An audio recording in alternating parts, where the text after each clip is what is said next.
Hello everyone, I am Priya Tomar and welcome back to on my YouTube channel. जैसा कि आप सब अभी तक की हमारी जर्नी से काफ़ी फैमिलियर हो चुके हैं, जो कि हमने साइकोलॉजी की एक सीरीज़ की शुरुआत की है। आपको इसमें कंप्लीट साइकोलॉजी कराई जाएगी। To join this channel and you just need to subscribe our channel and click on the bell icon.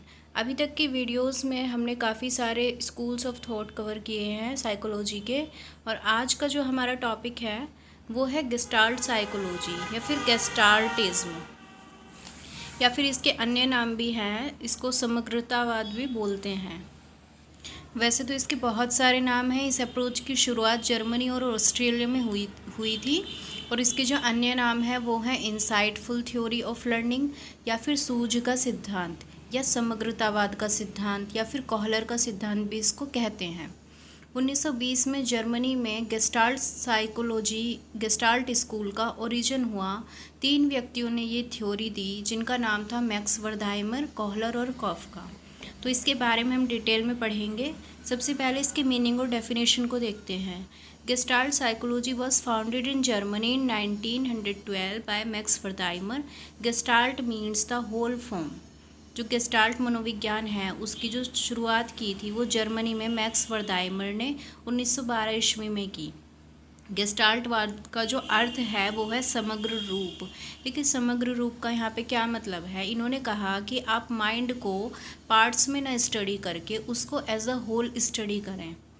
Next है फिर Gestaltist believe that a person learns an object और a concept not partially but wholly. उन्होंने कहा, उनका मानना था कि किसी भी वस्तु या अवधारणा को आंशिक रूप से नहीं बल्कि पूर्ण रूप से सीखा जाना चाहिए। उसके पार्ट्स में ना हम उसको स्टडी करके उसको एज अ होल स्टडी करें। Hence it is also called totalism. इसलिए इसको संपूर्णवाद भी कहा जाता है। This theory assumes that a person is able to perceive an object as a whole. और इस सिद्धांत में प्रत्यक्षीकरण पर अधिक बल दिया जाता है। यह सिद्धांत मानता है कि व्यक्ति किसी वस्तु का पूर्ण रूप में प्रत्यक्षीकरण कर पाता है, ना कि भागों में। नेक्स्ट है फिर gestalt psychologist tried and error trial and error and strive and succeed. At the core of this principle lies insight or understanding. Insight means to look deeply and understand a problem. That's why this theory is also called insight theory. जो gestalt मनोवैज्ञानिक थे उन्होंने प्रयास यानी कि trial और error, प्रयास करो और सफल, स्ट्राइव और सक्सेस जैसे सिद्धांतों का उन्होंने खंडन किया। इन्होंने जो है जो बिहेवियरिस्ट की थ्योरी थी, जैसे कि ट्रायल एरर थ्योरी, उन सब का खंडन किया। इस सिद्धांत के मूल में अंतर्दृष्टि या सूझबूझ विद्यमान रहती है। अंतर्दृष्टि का अर्थ है किसी भी समस्या को गहराई से देखना और समझना, इसलिए इस सिद्धांत को अंतर्दृष्टि सिद्धांत भी कहते हैं। देखो, जो गेस्टाल्टवादी थे वो ये मानते थे कि अगर किसी भी चीज़ को आपको समझना है तो उसको टोटलिटी में समझो, ना कि उसको पार्ट्स में डिवाइड करके। तो इनका जो सबसे इम्पोर्टेंट कॉन्सेप्ट है वो यही है कि कोई भी चीज़ जो है उसको एज अ होल देखें, ना कि उसके अंश को स्टडी करें। तो इन्होंने यही कहा कि अगर आप माइंड को समझना चाहते हैं एज अ होल एक्सपीरियंस करें उसको, ना कि पार्ट्स में। नेक्स्ट है फिर इसकी definition of gestalt psychology. The study of perception behavior from the standpoint of an individual response to configurational wholes with stress on uniformity of psychological and physiological events and rejection of analysis into discrete events of stimulus percept and response। मनोविज्ञान और शारीरिक घटनाओं की एक रूपता मतलब कि as a whole पर तनाव के साथ एक व्यक्ति की प्रतिक्रिया के दृष्टिकोण से धारणा और व्यवहार का अध्ययन और उत्तेजना, धारणा और प्रतिक्रिया की असतत घटनाओं में विश्लेषण की अस्वीकृति है। नेक्स्ट है फिर कोहलर का एक्सपेरिमेंट। इन्होंने अपनी थ्योरी को समझाने के लिए एक एक्सपेरिमेंट कंडक्ट किया। Kohler conducted experiments on chimpanzee. Kohler ने 1913 ईस्वी से 17 ईस्वी तक बर्लिन विश्वविद्यालय में एक चिंपैंजी पर प्रयोग किए, जिसका नाम क्या था? Sultan. He did the following experiment. उन्होंने निम्नलिखित प्रयोग किए। एक्सपेरिमेंट फर्स्ट है उनका, जिसमें उन्होंने क्या किया? सुल्तान लॉक्ड इन केज। वो जो सुल्तान था जो चिंपैंजी था उसको एक केज, एक पिंजरे में बंद कर दिया। नेक्स्ट फिर keep some bananas outside the cage, पिंजरे के बाहर कुछ केले उन्होंने रखे और पिंजरे में एक छड़ी रख दी गई। तो चिंपैंजी ने क्या किया, chimpanzee obtain bananas with the help of stick, उसने उस स्टिक या छड़ी की सहायता से उन केलों को ले लिया। नेक्स्ट है फिर एक्सपेरिमेंट 2।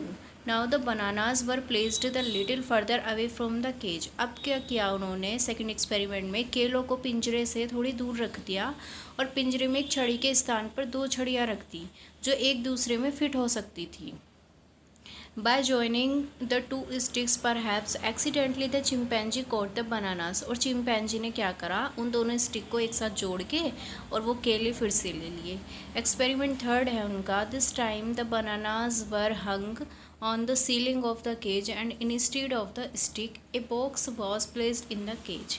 इस बार जो था वो केलों को पिंजरों की छत पर लटका दिया गया और छड़ी के स्थान पर पिंजरे में एक बॉक्स को रखा गया।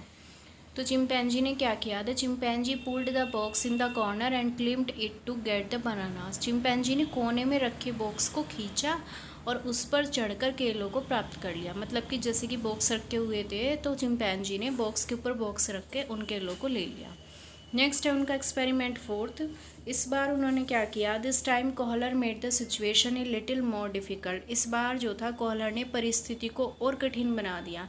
This time the bananas were hung a little higher. इस बार उन्होंने केलों को थोड़ा सा और ऊंचाई पर लटका दिया। 2 boxes were placed in the cage, और उन्होंने अब की बार एक बॉक्स की जगह 2 बॉक्स रख दिए। The chimpanzee Sultan placed both the boxes on the top of each other and got the bananas. तो चिंपैंजी सुल्तान ने दोनों बॉक्स को एक दूसरे के ऊपर रखा और केलों को प्राप्त कर लिया। From all these experiment Kohler made it clear that a person learns through insight. तो इन सभी प्रयोगों से कोहलर ने ये निष्कर्ष निकाला कि जो व्यक्ति है वो अंतर्दृष्टि या सूझ द्वारा सीखता है। Kohler tried to explain that the person perceives the situation by stimuli of environment not separately but in an organized manner। Kohler ने ये स्पष्ट करने का प्रयास किया कि जो व्यक्ति है वो वातावरण के उद्दीपनों द्वारा, उद्दीपन मतलब कि जो चीज़ उसको स्टिमुलेट कर रही है, जैसे कि बनाना, द्वारा परिस्थितियों का प्रत्यक्षीकरण करके, मतलब कि वो परिस्थिति को देखेगा कि कैसी परिस्थिति है, उनको वो जर्नलाइज करेगा और ऑर्गेनाइज करेगा एक मैनर में सभी चीज़ों को। जैसे कि उसने एक छड़ी में दूसरी छड़ी जोड़ के केलों को प्राप्त किया और फिर उसने जो है एक बॉक्स के ऊपर दूसरा बॉक्स रखा और फिर से उसने केले ले लिए। तो उसने अपनी सूझ का इस्तेमाल यहाँ पे किया। इसी को उन्होंने सूझ का सिद्धांत कहा। तो अंतर्दृष्टि होती है सडन हमारे माइंड में कोई आइडिया आना, मतलब जो वो सुल्तान था उसके माइंड में ये आया कि मैं एक बॉक्स के ऊपर दूसरा बॉक्स रख के भी तो केले ले सकता हूँ। तो ये होता है सूझ का सिद्धांत। नेक्स्ट है फिर contribution of Gestaltism in psychology and educational psychology, कि एजुकेशनल साइकोलॉजी में और साइकोलॉजी में गेस्टाल्टिज्म का क्या योगदान है वो देखते हैं। Gestalt is a German word which means whole or total pattern or configuration. It is also called insight theory. जो गेस्टाल्ट है वो एक जर्मन का शब्द है जिसका अर्थ है पूर्ण या समग्र, टोटल पैटर्न और कॉन्फ़िगरेशन। इनको सूझ या अंतर्दृष्टि का सिद्धांत भी कहते हैं। जैसा कि मैं आपको स्टार्टिंग में ही बता चुकी हूँ कि इसके बहुत सारे नाम हैं, सूझ का सिद्धांत, समग्रतावाद का सिद्धांत, कोहलर का सिद्धांत या फिर insightful theory of learning. Next है फिर in this theory the emphasize is on studying the nature of problem in its entirety. इस सिद्धांत में समस्या की प्रकृति को संपूर्ण आकार में अध्ययन करने पर बल दिया गया है। बिल्कुल संपूर्णतावाद पर बल दिया गया है इसमें। According to this the whole is more important than the parts. इनके अनुसार जो होल है, जो किसी भी चीज़ का संपूर्ण भाग है, वो उसके पार्ट से ज़्यादा महत्वपूर्ण होता है। नेक्स्ट है फिर therefore it can be said that this principle extends from whole to part and macro to micro. इसलिए कहा जा सकता है कि ये जो सिद्धांत है ये पूर्ण से अंश की ओर और स्थूल से सूक्ष्म की ओर जाता है। The originators of Gestalt theory are Max Wertheimer, Koffka and Kohler. जो गेस्टाल्टवाद के जो प्रवर्तक हैं वो मैक्स वर्दहाइमर, कोहलर और कॉफका हैं। इन्हीं को गेस्टाल्टवादी कहा जाता है। नेक्स्ट है फिर gestalt psychologist have refuted the theories of trial and succeed.